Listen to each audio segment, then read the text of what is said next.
It is also the place where our self-love and love for others, our compassion, forgiveness, grief, and connection are kind of governed. It is also, perhaps, depending on who you talk to, the most directly shaped chakra by conditional love or unconditional love in our childhood. Welcome to the Glow Up Revolution podcast, a podcast for overgivers, overachievers, and the strong ones in the room. We discuss everything from neuroscience-based burnout prevention to magic spells we can cast for upcoming job opportunities and everything in between. Welcome. Sit back, relax, and enjoy. Welcome back to the Glow Up Revolution podcast. I'm your host, Megan Winkler, and we are just diving right back into the middle of our series on the 7 chakras. We are on episode 4 of this series, and we're talking about the heart chakra today. So we've covered the root, the sacral, and solar plexus chakras. So we've talked about safety, we've talked about aliveness, we've talked about personal power, and now we're rising to the heart. And the heart is less about romance and falling in love and more about loving yourself and learning to be loved. So as always, these are standalone episodes, so you can hop around, tune back into these when you need them. And also, as always, any sort of like talk about physical ailments or whatever, this is not medical or psychiatric advice. I am a coach, not a doctor or a therapist. Thank you. A little CYA there. So I love the heart chakra. I always talk about it as the bridge in the chakra system. So we have the lower 3 chakras, which are really about yourself and about your physical, and just kind of like integrated, like survival and thriving, quite honestly. And then the upper 3 are about your connection with others, your connection with the divine, your self-expression. And the heart is the chakra that is a combination of both. So it's both like for yourself and for connecting with the outside world. And so a lot of our self-worth, our self-trust kind of comes from this energetic part of our body. Okay? So let's talk a little bit about what the heart chakra is to begin with. In Sanskrit, it's Anahata, and that means unstuck or unhurt, which I think is really, really beautiful because it's so easy to get stuck. And it is so easy, especially if you're a very feeling person, to be hurt. And so with the name of this chakra in Sanskrit being unstuck or unhurt, I just think it's a beautiful way to want to be, right? It's, what's the word? It's not ambitious. Y'all know what I'm trying to say. It's like a goal to work toward, right? So it's associated with the element of air. It is associated with both the color green and pink. So I'm going to talk a lot about both of those colors. I just kind of love that because it's this beautiful like duality. So it's really like traditionally associated with the color green. But we've kind of found like in this spiritual witchy world that things like rose quartz resonate with the heart, right? So like pink has kind of become something to also integrate into the heart chakra care. Okay.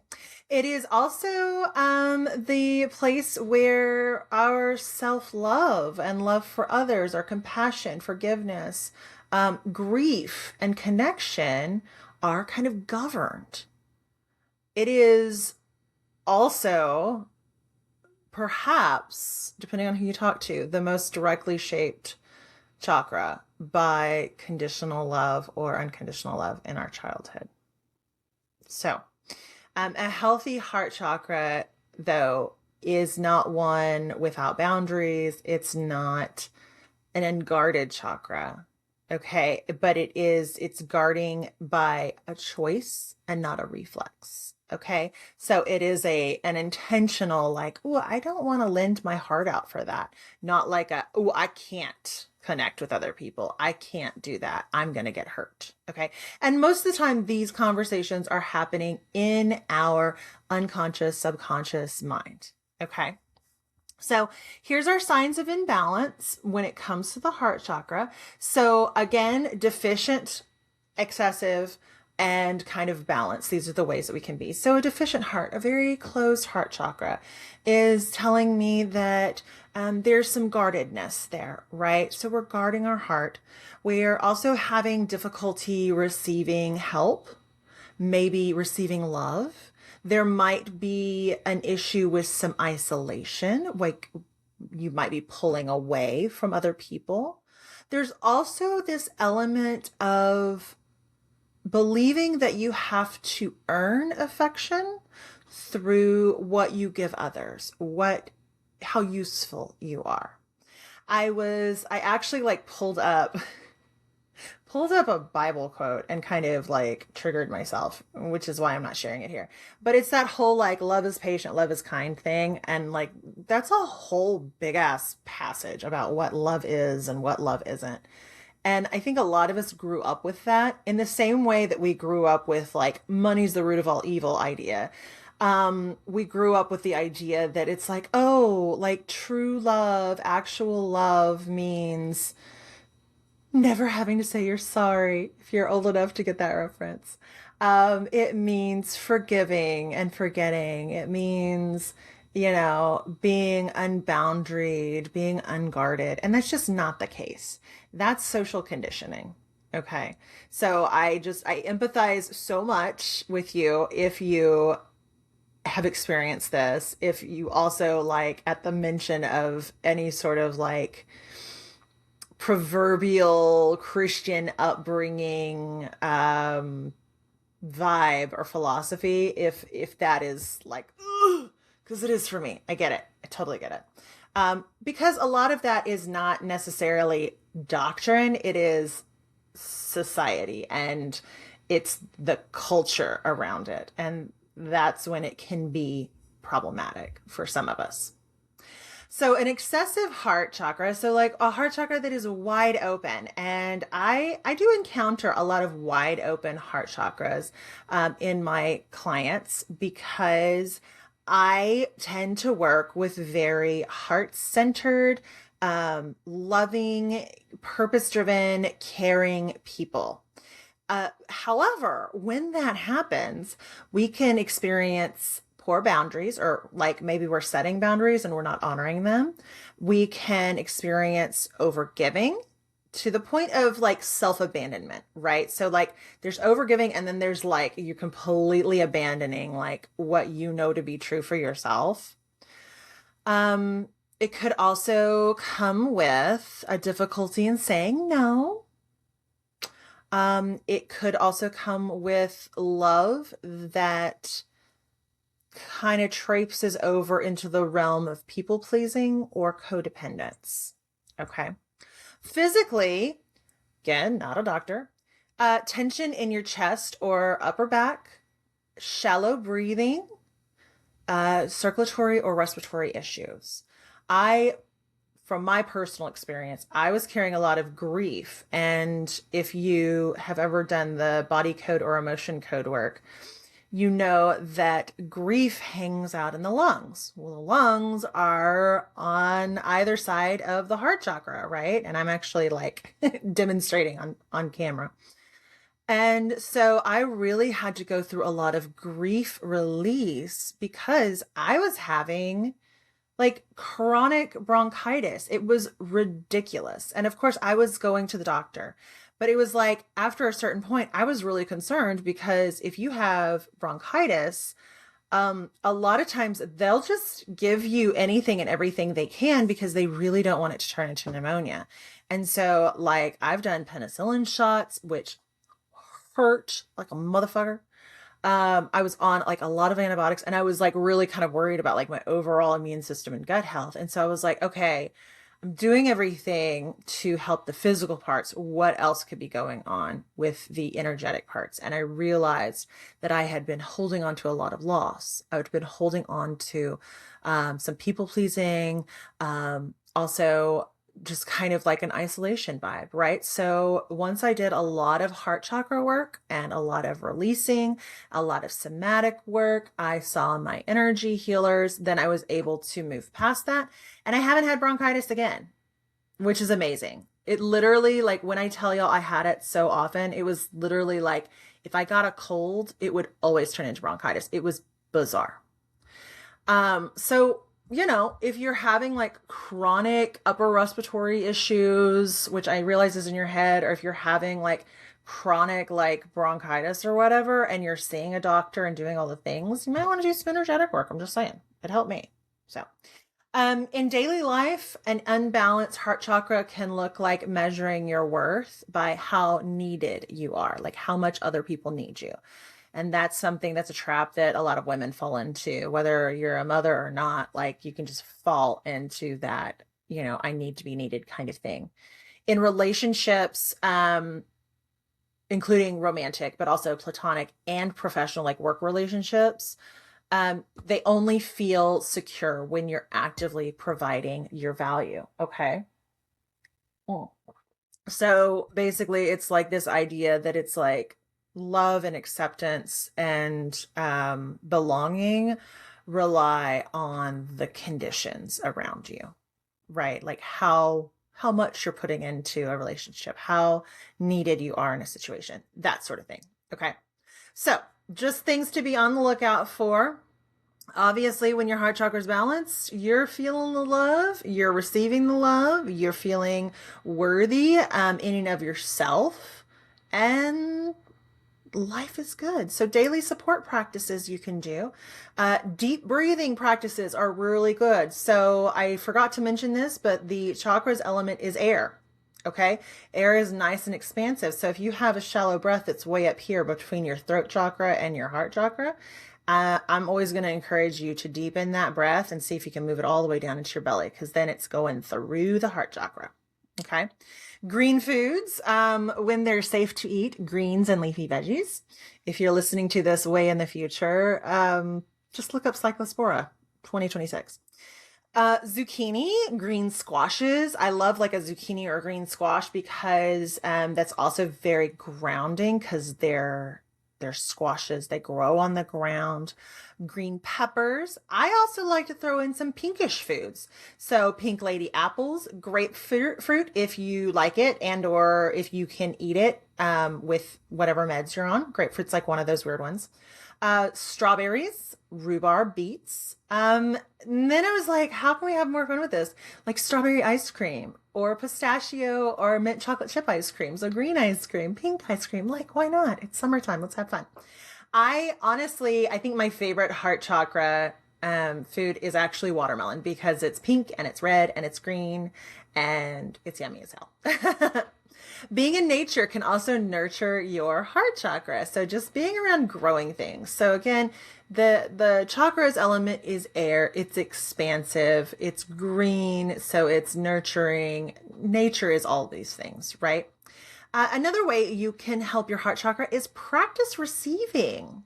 That can be really hard to do. And it can be as simple as saying thank you after a compliment or accepting help from your partner or, receiving a gift without like feeling like you need to deflect things or reciprocate anything on the spot. Like, that's kind of part of a gratitude practice is to receive as well. Be grateful for what you have and also be open to receiving. And that can be really hard, especially if we've been in people pleasing mode. To receive from other people feels like a burden. Okay. On that note, gratitude practice specifically for yourself, not what you're grateful for, but what you appreciate about who you are is really great really great for the heart chakra. So what you're grateful for yourself, what you appreciate about yourself, not your house, not your family, not the external things, but internal. Okay. Physical self-contact, even if it's just you and it's a hand on your chest and maybe one on your belly, I love to do that. It's just like, oh, you can also, in all seriousness, wrap your arms around yourself and rub up and down the top of your arms with your hands. And I'm doing this on video, so if you want to look, you can see that. Um, and then obviously, like if you have somebody that you love hugging or they love hugging you, that's so great. I love a big old Danny hug, and he does too, and we'll give each other hugs often. Usually before he goes to bed at night. I'm just like, oh, it's the best thing. And then heart opening exercises, of course. I love a supported bridge pose where you could be in bridge pose or you could be in like Savasana, but you have a bolster running the length of your spine so that you can lay there on the bolster and just like really open your rib cage up. So pick one. Just see what works for you. In terms of like balancing energetic emotional practices, obviously I'm going to say do some Reiki, get some Reiki from your favorite Reiki practitioner. Hello, let me know if you want an appointment. Like I said, grief and old attachment can be hanging out there, and sometimes you need somebody to help you kind of bust through that and release that. I know I did. I absolutely did. Forgiveness work. So when I say forgiveness, this is not necessarily like reconciliation. You can forgive somebody without talking to them, without seeing them. Okay. But holding on to something, it's a Buddhist adage that it's like holding on to anger or holding on to resentment is like eating poison. Right. And so doing the forgiveness work of even just like sitting down to write out, like, I forgive this person for this thing. I forgive myself, for whatever. Like I said, you don't have to talk to the person. You don't have to look at the person. You don't have to meet the person. You don't have to reconcile anything. Okay. It's forgiveness. I'm not telling you to forget, but that forgiveness work can really be helpful. And then when it comes to gemstones, rose quartz, green aventurine, rhodonite, anything that's pink, anything that's green, these are all like emerald is good. Those are all very helpful and supportive. And then the loving kindness meditation. If you've never tried a loving kindness meditation, it is really beautiful. So basically you're extending goodwill outward, but you're starting by bringing yourself love and goodwill and kindness. And then journaling on what love patterns you've seen in your life. And, maybe diving into like, when do I feel most loved? How do I experience love? Okay. So in your business, how does your heart chakra show up? So if your heart chakra is in that deficient state, right, your business can then look like scope creep. So scope creep or project creep is where like you start working with somebody and then like they want more. And the bit of wisdom from one of my therapists in the past is clients will always want more. But like you're giving more than you're charging for. That's a problem. Responding to messages at like 11 p.m. because you feel like saying tomorrow is risking the relationship. There is kind of this nagging sense that you're not giving enough to your client. You're not showing up enough, even if like you are satisfying everything in the contract. This is not generosity. This is not being purpose-driven. This is not being heart-centered entrepreneur. This is a conditional worth pattern, and it's showing up in the professional world. This can also show up if you are employed full-time and you work for somebody else. It's the overgiving. It's the having no boundaries, all of that. Okay. However, if your heart chakra is aligned within your business, then you serve with more generosity. Sales feel like service. Boundaries are held. You know, and you fully acknowledge and realize that you can say no to a scope change and still have a great relationship with your client. You can renegotiate prices if they need more service from you. You can end a call on time and still care about the other person on the other end, right? The relationship doesn't depend on you just giving. Okay. So one of those is way more sustainable. One of them feels really good and the other one doesn't. So I will leave you with that. So this week, I want you to notice, or invite you to notice, the moments where you are earning love, affection, gratitude, all of that, instead of receiving. So look at it in your relationships, in your business, in your work, and even in the quiet moments when it's just you and yourself. Okay, just notice it. You are worth all the love in the world, even if you are the least productive person on the planet. Okay? In all seriousness, your worth is not tied to what you do for other people. Your worth is unconditional and just a part of who you are as a divine being. So next week, we are going to talk about the throat chakra. So we're going to talk about the voice, truth, not editing yourself, which I am a big one for. Thank you so much for listening. Shout out to my amazing Patreon supporters. Y'all really keep this podcast going and you make it so that I can share these messages with you every week. You can always join for free. The links are in the show notes. And if you join for $3 a month, you get access to really cool, fun little bonuses. So you get a weekly tarot card, and then you also get a little bonus for the podcast episode. And this week's bonus is going to be that one pager for the heart chakra that you can use for your journal, your book of shadows, or just for a quick reference guide. All of my links are in the show notes. Come hang out on social, on Patreon, send me an email, whatever works for you. And until next time, take care of yourself. Remember, you are worthy of everything your heart desires. And as always, stay magical. See you next week.